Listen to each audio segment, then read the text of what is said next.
مرحبا بك جميلة، نهار كبير هذا والله إلا فرحانة أنت معايا. الله يبارك فيك شهرزاد، شكرا لك. أنت واجدة تجاوبني على الأسئلة ديالي كاملين؟ واجدة. أنت جميلة فرحانة بحياتك ولا شادة لها الخاطر تسيرينها باش تلقاي الفرحة؟ كنت واحد الوقيته كنت فرحانة بزاف في حياتي. وجات واحد المرحلة اللي بديت غير كنساير، كنساير، ولكن سبحان الله العظيم هذا الشهر ما بقيتش كنساير، وليت نقلب عليها ولقيتها. كي خصنا نقلبوا على الفرحة، كي خصنا نضاربوا مع الحياة باش نفرحوا، ولا الحياة مجبرة تخلينا فرحانين؟ كيبان لي بان خاص الحياه تخلينا فرحانين، لان صعيب ملي ما كتكوني حزينه، صعيب انك تلقاي شي حاجه كتفرحك.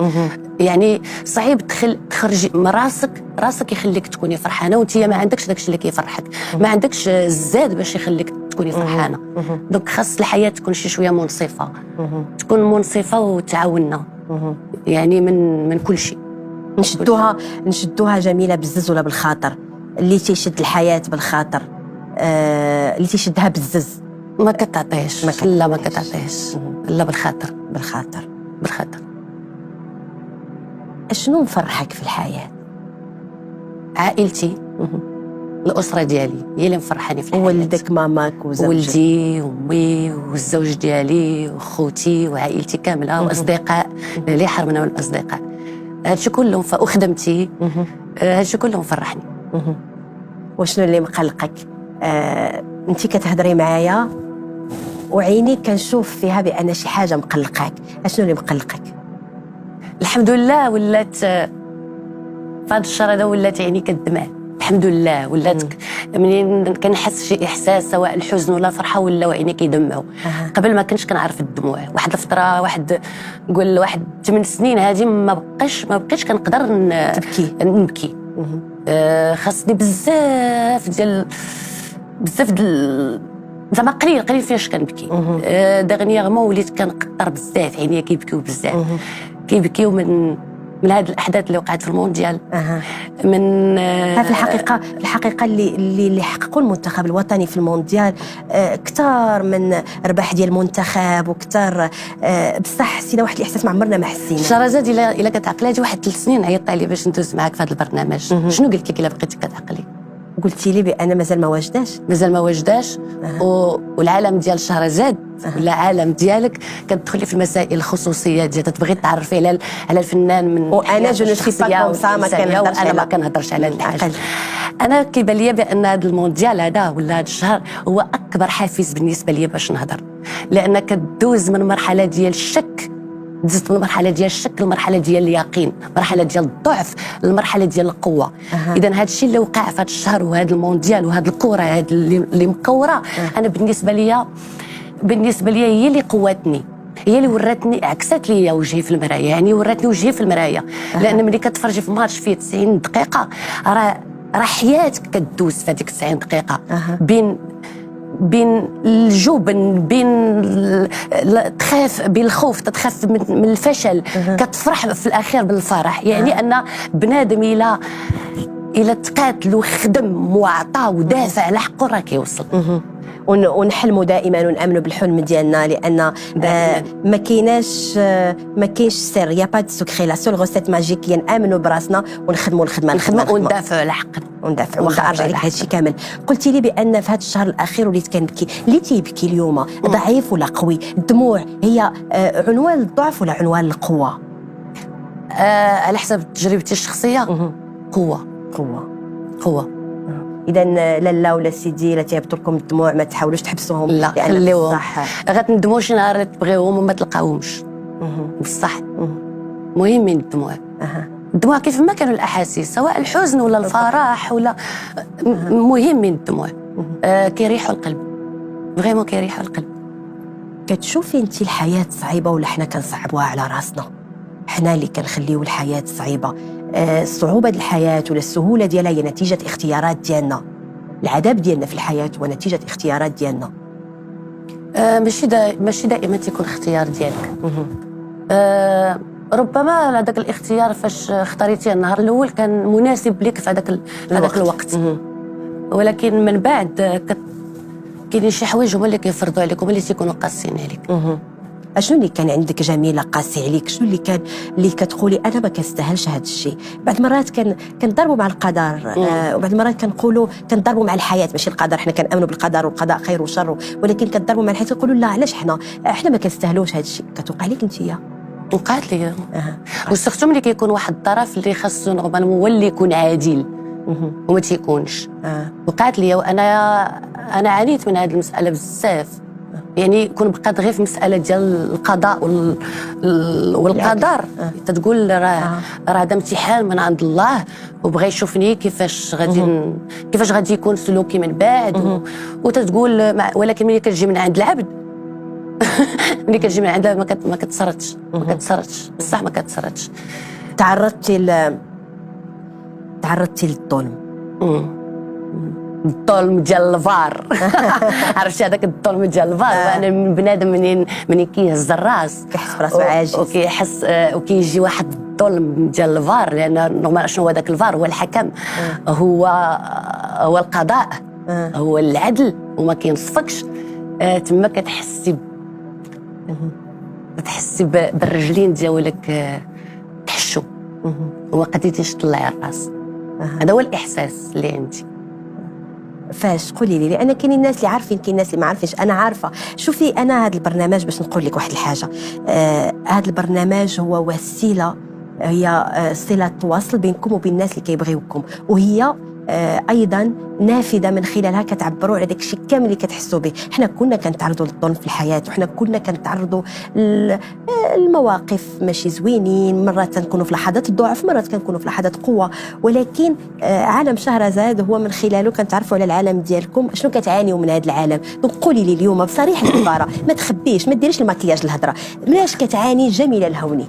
جميله الهوني كنعاني من ان القانون ولا قانون الاسره في المغرب ما كينصفنيش، ما وباسمي وباسم النساء، واحد المئات، راه عدد كبير من النساء المغربيات ما كينصفوهمش القانون في المساله ديال مدونات الاسره. ولكن مدونات الاسره دارت اشواط كبيره ما كافياش لان اخر كانت مدونات الاحوال الشخصيه ديال 14 عام، راه داز وقت طويل وبانوا مشاكل اخرين وبان بزاف ديال الحوايج. دونك انايا بالنسبه لي دابا انا راه كنهضر ماشي غير بالصوت ديالي، كنهضر بصوت نساء مغربيات اللي كيعانيو بنفس هذه الحالات اللي كنعيشهم دابا انا، وربما اكثر.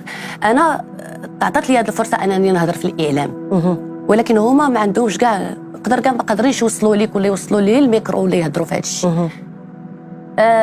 اشنو برزتك اليوم؟ انا نقول لك اشنو برزتني هو ان المراه ملي كتطلق ما يمكنش تبدا حياتها وتنسى تطوي هذيك الصفحه القديمه وتبدا صفحه جديده. في المغرب ما يمكنش، دائما كتاخذ واحد العرق على الراجل. في المغرب يقدر يطلق ويتزوج ويعاود حياته من جديد، ما كاين حتى شي مشكل. المراه لا. انا عانيت من هذا الشيء. انا فاش يلاه تفرقت معاه، تفرقنا على ميابل، ما كاين حتى شي حاجه، ولكن ملي بغيت نتزوج عشت الرعب لانني خايفه اون فوا نتزوج، كان تهديد اون فوا نتزوج غناخذ لك الولد. واخا شنو غادي ندير؟ غنعيش الرعب.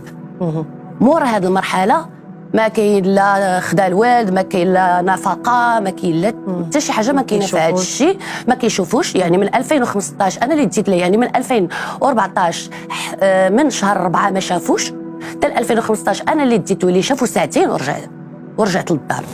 رجعت مع ولدي. من هذاك الوقت ما شافش.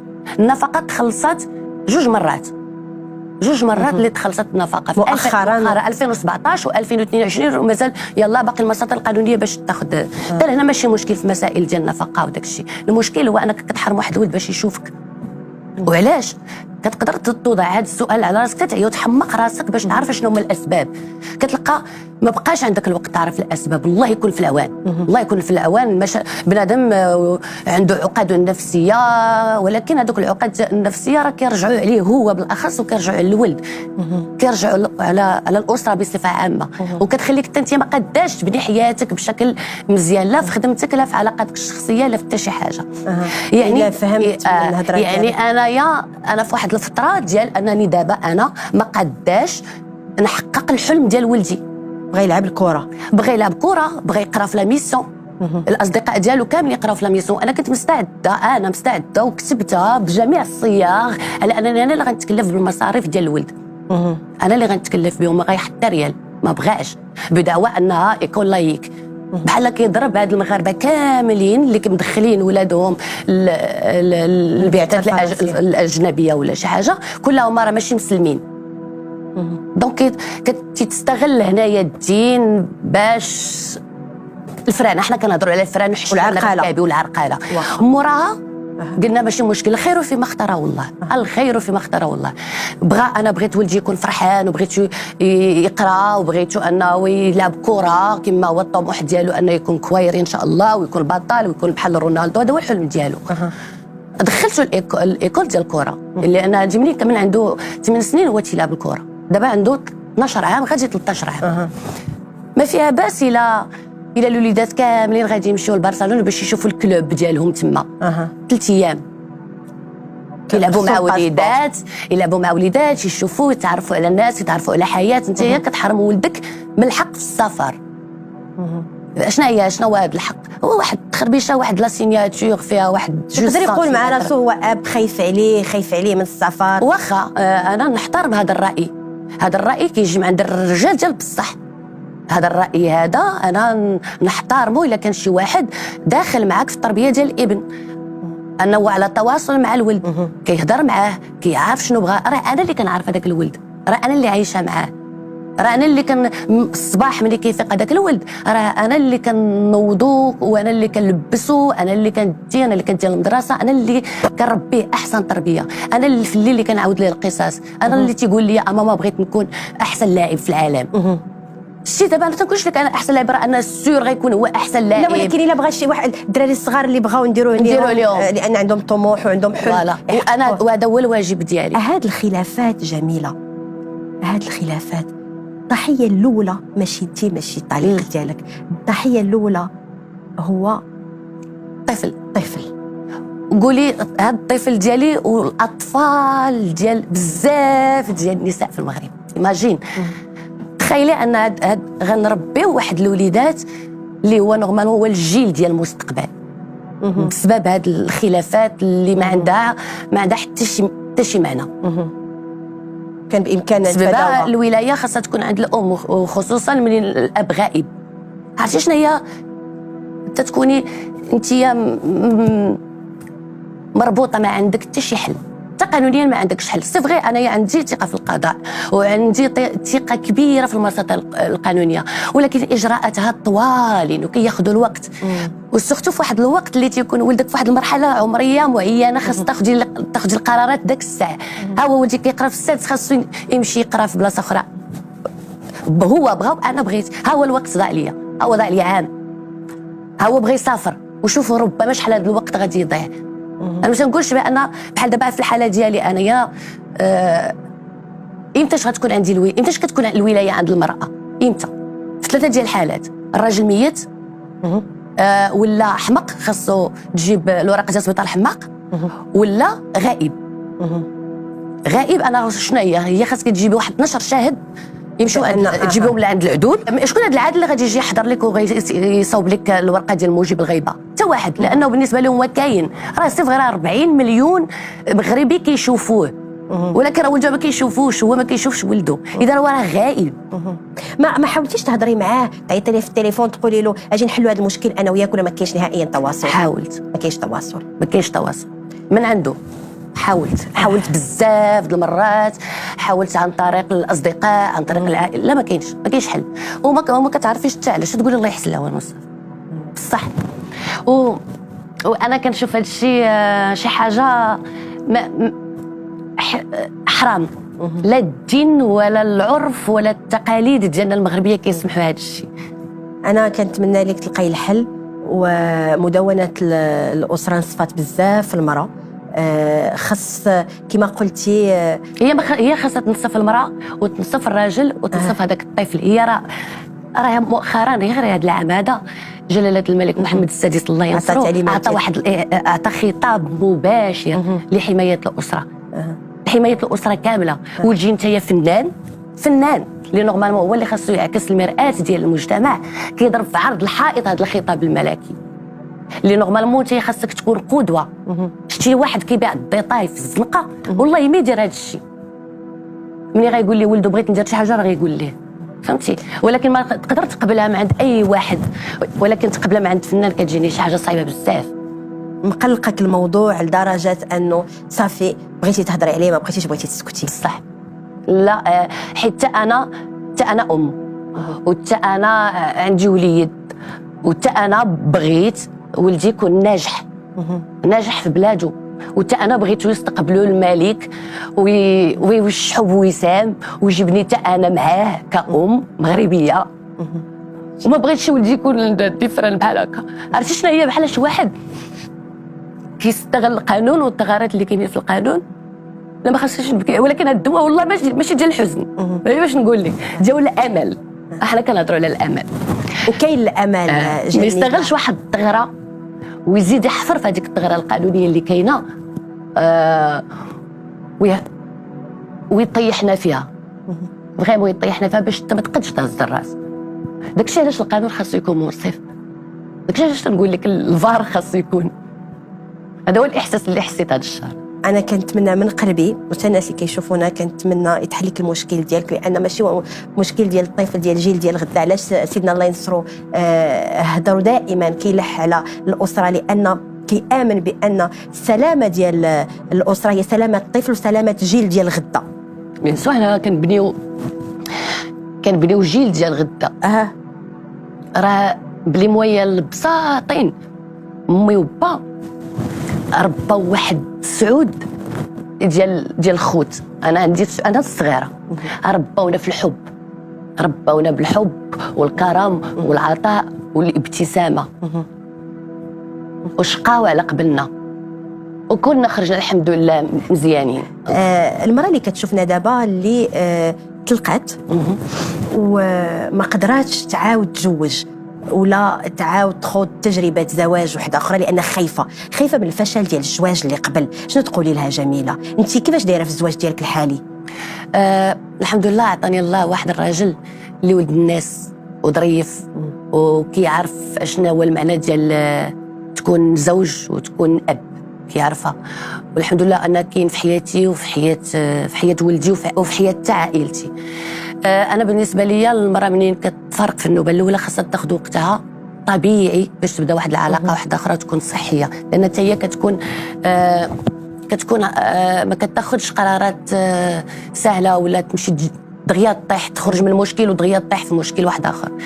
وحاجه اخرى اللي مهمه بزاف منين كتخرجي من واحد العلاقه اللي توكسيك وكتبغي انا كتصلحي الاخطاء اللي كنتي كديري، ما كتوليش معطاءه، ما كتوليش كتقولي لا هاد الحاجه كنت كنديرها ما باقيش غادي نديرها دابا، لا هذاك حاجه وكتبداي صفحه جديده حاجه اخرى.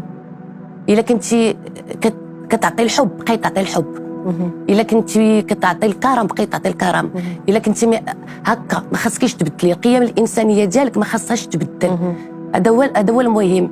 نقدروا نحسنوا شي شويه من التصرفات ديالنا، من شي حوايج اللي كتكون سلبيه، واش انا عصبيه ولا هاد الحوايج واخا تكوني في الزواج ولا بلا زواج الواحد خاصو يحسن من هاد الحوايج. حنا كنتمناو توفيق جميع النساء ان شاء الله. كيبرزتك الموضوع فاش كيقولوا لك التايكه في الشارع؟ لا ابدا ما عمرها برزتني، بالعكس فخوره بهذيك الشخصيه.